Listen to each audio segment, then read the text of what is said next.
Kain tayo mga sir. Pananghalian na ito. Dito na tayo kumain at gawa ng naisip ko nga. Eh baka pagdating natin ay nakain ng operator. Ay nagugutom tayo dito. Eh hindi naman ako kumain kanina at ako'y natamad pang kumain.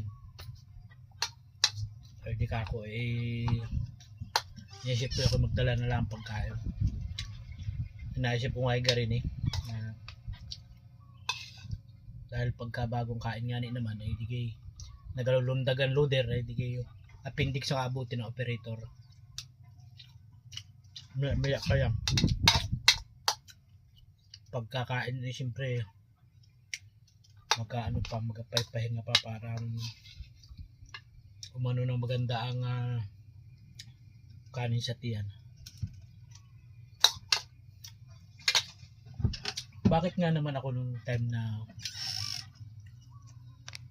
nung ako ay matagal, hindi nyo na itanong mga kaibigan, matagal ko naging trabaho din yan. Nasa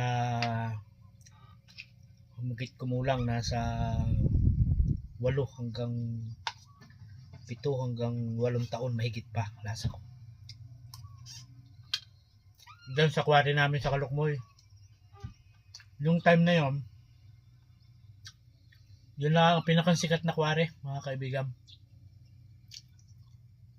Lahat doon nakuha. Talaga napakarami nakuha doon. Yung time na yon.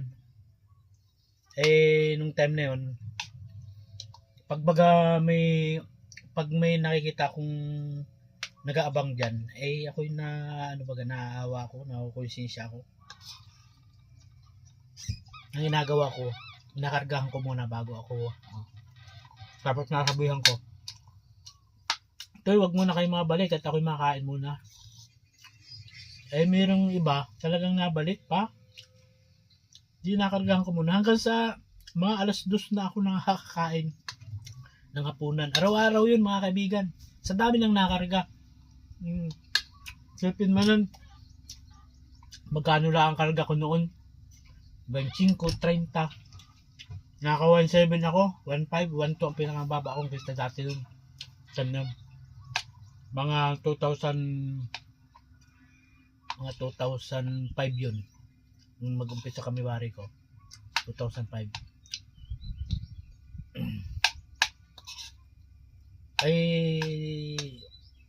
Sa pakaunti